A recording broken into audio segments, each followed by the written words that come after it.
성부와 성자와 성령의 이름으로 말씀드립니다.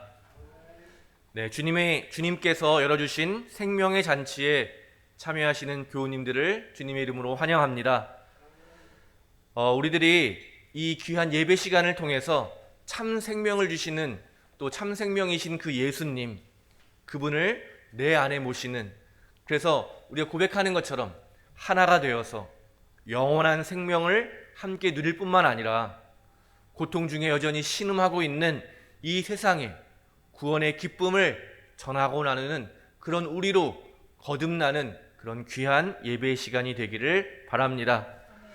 오늘부터 5주 동안 저희는 요한복음 6장을 함께 읽게 되는데요. 오늘 읽은 것처럼 오병이어의 사건과 또 그 후에 유다인들과 계속되는 논쟁이 6장의 주 내용입니다. 이 5주 동안 저희가 쭉 이것을 읽게 되면서 예수님을 믿고 그리스도인이 된다는 것은 무엇인가, 내가 하나님의 자녀로 또 하나님의 백성으로 살아간다는 것은 무엇인가 라는 것을 이 성경을 통해서 우리가 알게 되기를 바랍니다. 그러면서 우리가 지금 드리고 있는 이 감사 성찬례가 우리의 신앙에서 어떤 역할을 하는지, 우리는 이 감사 성찬례를 통해서 하나님을 어떻게 만나고 또 어떻게 고백해야 되는지를 우리가 좀 더 깊이 경험하고 또 배울 수 있는 기회가 되기를 바랍니다. 6장의 마지막 부분에 보면 저희가 마지막 5주 후에 읽게 되겠지만 베드로가 고백하는 것이 있습니다. 사람들이 예수님을 떠나가자 예수님이 제자들에게 너희는 어떻게 할 것이냐 이렇게 물을 때 베드로가 대답합니다. 주님께서 영원한 생명을 주는 말씀을 가지셨는데 우리가 주님을 두고 누구를 찾아가겠습니까? 우리는 주님께서 하나님이 보내신 거룩한 분이심을 믿고 또 압니다. 아멘. 이런 베드로의 고백이 또 저와 여러분의 고백이 될 수 있게 되기를 바랍니다. 오늘 성서를 보면 예수님이 산등성이에 이렇게 자리를 잡으셨다 이렇게 기록하고 있는데요. 마치 모세가 산에서 이렇게 율법을 받아서 이스라엘 백성들과 시내산에서 계약을 맺는 장면과 좀 이렇게 겹치는 그런 장면으로 좀 보이게 됩니다.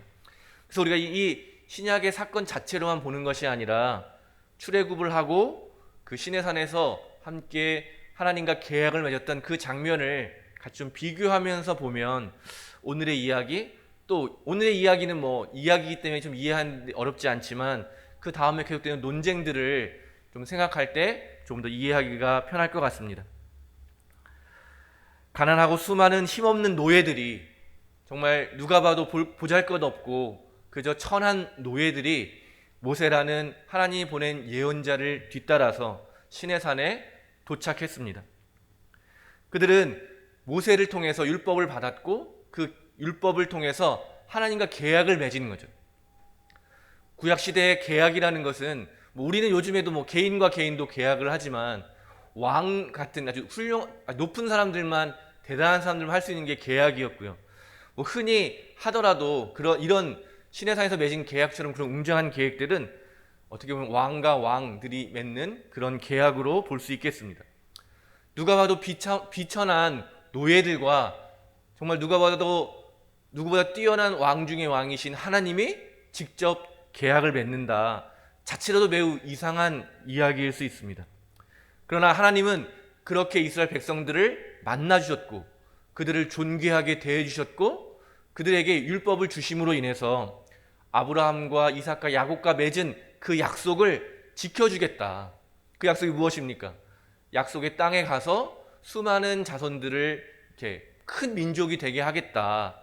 그런데 그 민족을 통해서 세상 사람들도 다 복을 누리게 될 것이다 라고 하는 그 약속을 이제 성취하겠다라고 시내산에서 계약을 맺으신 거죠. 그래서 유대인들에게는 이 율법이 매우 중요한 거죠. 율법이라는 것이 내가 하나님의 백성이라고 하는 증표이고 또 하나님에게 나에게 약속해 주신 그 약속을 지켜주실 거라고 하는 증표이기 때문에 너무나도 귀하고 소중한 것이죠. 이처럼 반대로 그리스도인들에게는 예수님이 바로 그런 존재입니다.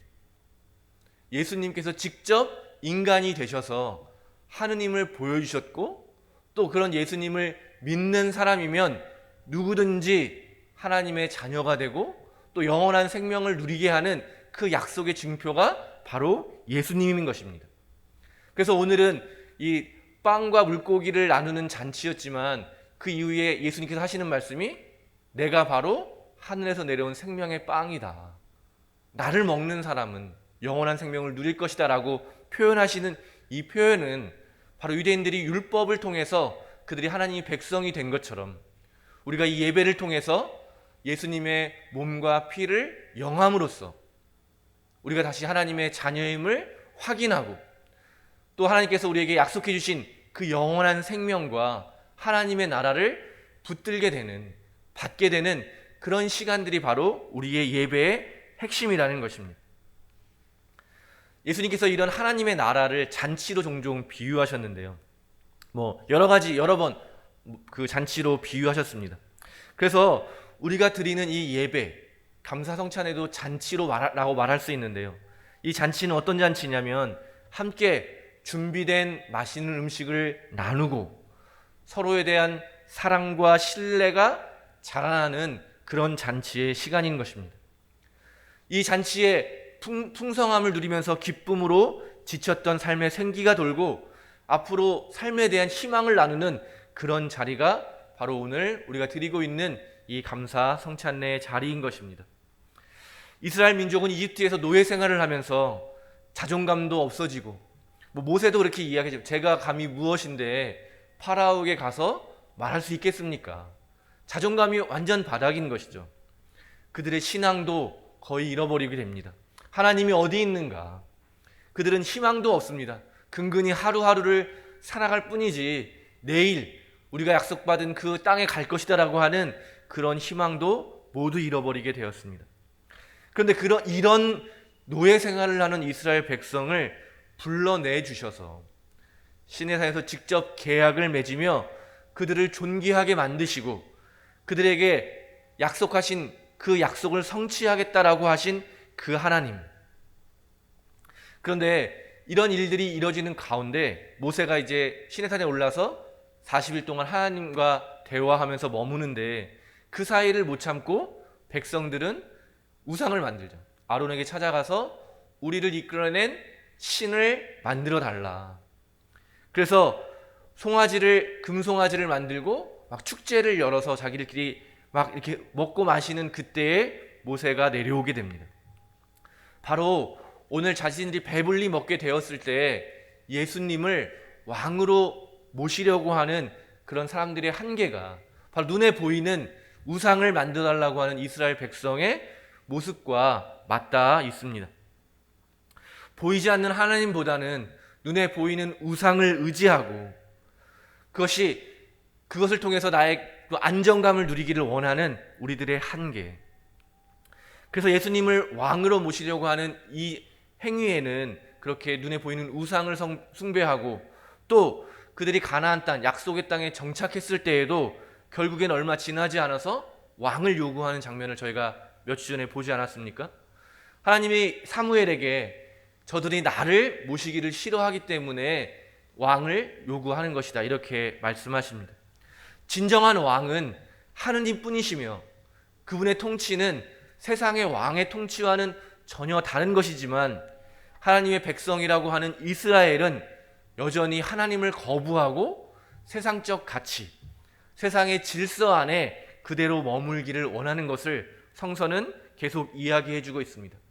마찬가지로 음식을 배불리 먹고 서로에 대한 사랑과 신뢰가 자라나야 할 그 사람들이 요청하는 것은 하나님의 뜻을 구하고 예수님이 주시는 그 진리로 나아가는 것이 아니라 나의 안정, 나의 만족을 계속해서 유지해 줄 그런 세상적인 왕으로 예수님을 만들려고 했던 것입니다. 마치 파라오가 살아있는 신으로서 그렇게 기능했던 거죠. 사람들에게 먹을 것을, 풍요를 약속해주고 치안과 법률을 통해서 사람들이 안전하게 살아갈 수 있는 그것을 만들어준 사람이 바로 파라오였습니다. 또 예수님이 활동하시던 당시에는 로마의 황제가 그런 존재였죠. 신의 아들이고 신의 대리자로서 이 세상에 평화를 가져오고 사람들에게 먹을 것과 즐길 것을 제공하면서 사람들의 인기로 자신의 힘을 유지하던 그 시대가 바로 로마 시대였습니다. 그런데 예수님은 사람들이 자신에게 그런 요청을 하자 그 요청을 거절하셨던 것이죠. 이미 예수님께서는 세례를 받으시고 광야에서 40일을 지내실 때에 같은 유혹을 받으신 거죠. 사탄이 나에게 절하기만 하면 온 세상의 왕국을 너에게 주겠다. 너가 세상의 가장 높은 곳에서 사람들을 통치하는 왕이 될 수 있다라고 하는 제안을 했을 때 그 유혹을 예수님은 이미 물리치셨습니다.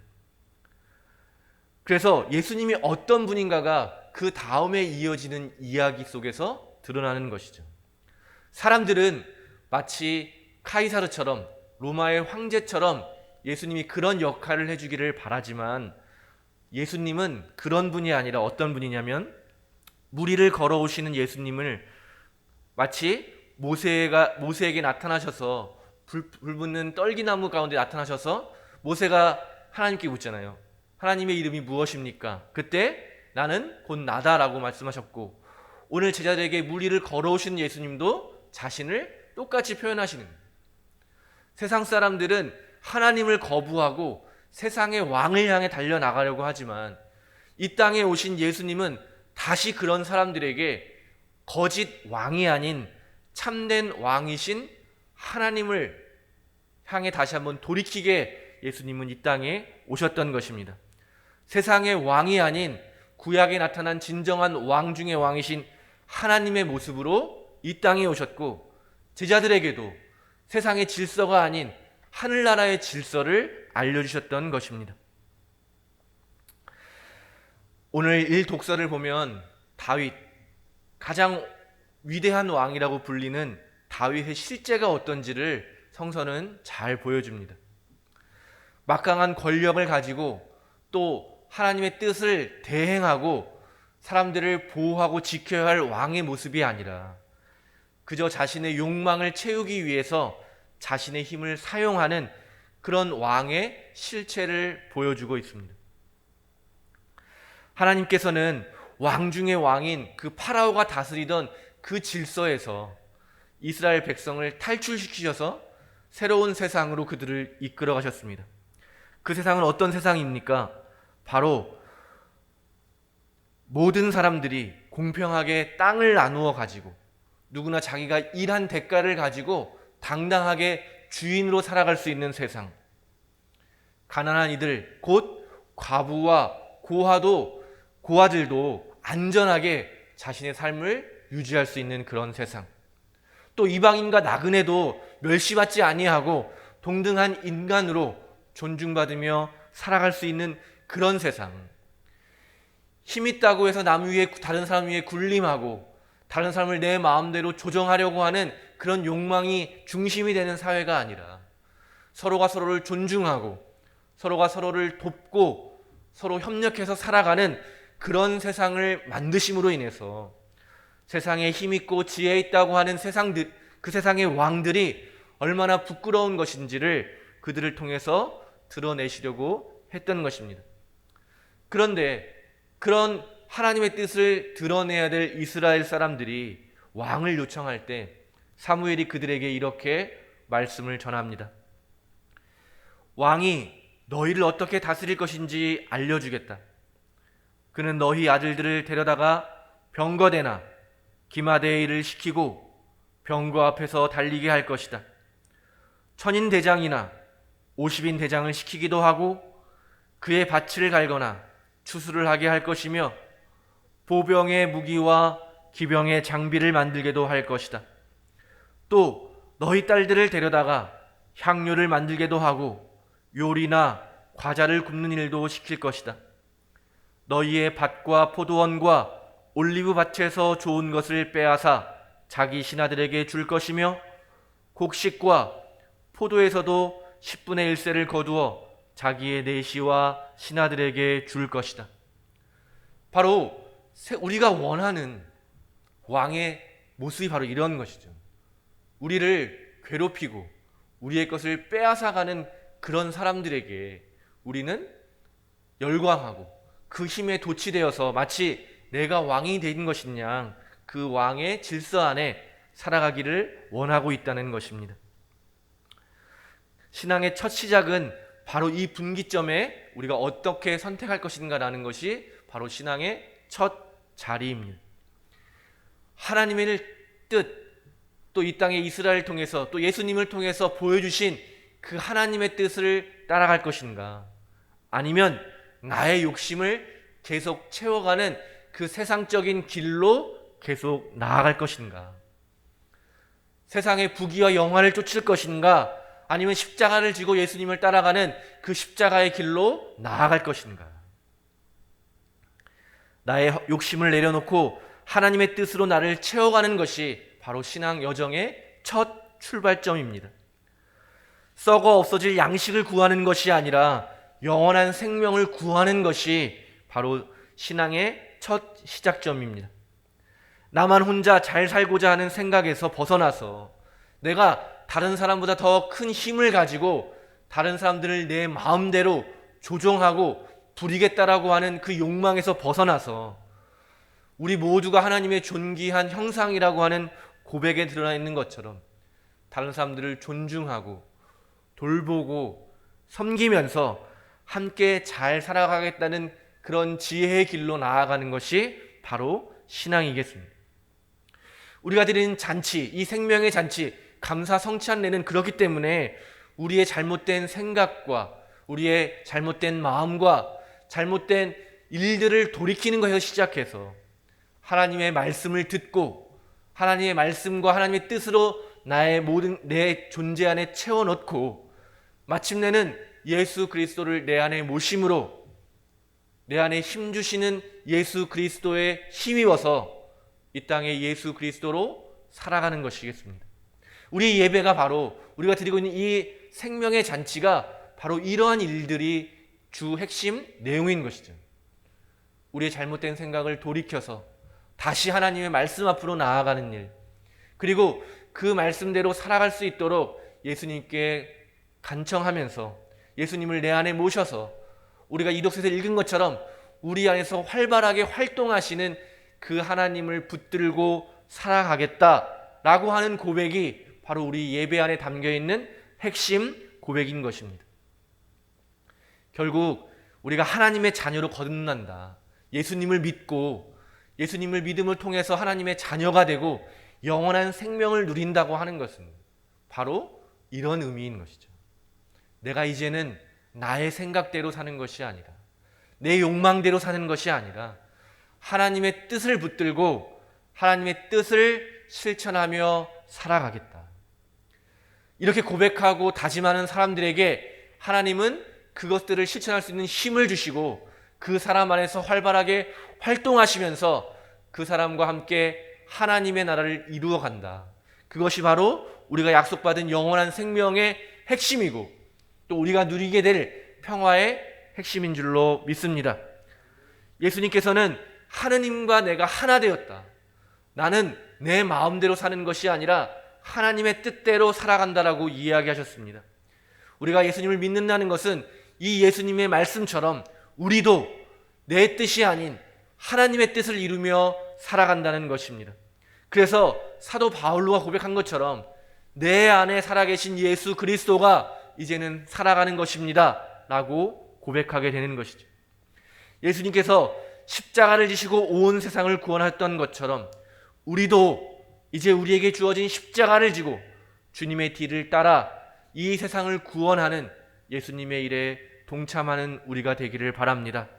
이렇게 다짐할 때 우리에게 힘 주시고 능력을 주시는 하나님께서 우리에게 우리가 성찬을 통해서 예수님을 내 안에 모시는 그 행위를 통해서 고백하는 것처럼 영원히 떠나지 않으시며 우리에게 사랑과 능력을 더하여 주실 줄로 믿습니다. 예수님을 믿어 그리스도인이 된다는 것은 예수님을 통해서 하나님과 깊은 관계를 맺어가는 여정이라 할 수 있겠습니다. 예수님께서 가르치신 주의 기도에서 고백하는 것처럼 하나님의 뜻이 하늘에서와 같이 이 땅에서도 바로 우리를 통해서 이루어지는 것, 이를 위해서 늘 함께 하시며 힘을 주시는 하나님의 은총을 붙들고 누리면서 그렇게 우리가 우리 어떠한 처지에서든지 감사를 드리며 살아가는 것, 그것이 바로 우리가 믿는 신앙의 핵심 내용이라 하겠습니다.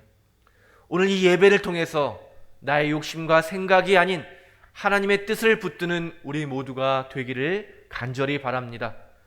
우리를 찾아오셔서 먹이시고 힘 주시는 하나님의 뜻을 우리의 존재 가운데 가득 채우게 되기를 바랍니다. 우리가 바라는 것보다 더 풍성하게 베푸시는 하나님의 은총이 이 시간 여기에 모인 우리 모두에게 넘쳐나게 되기를 주님의 이름으로 축원드립니다. 성부와 성자와 성령의 이름으로 말씀드렸습니다.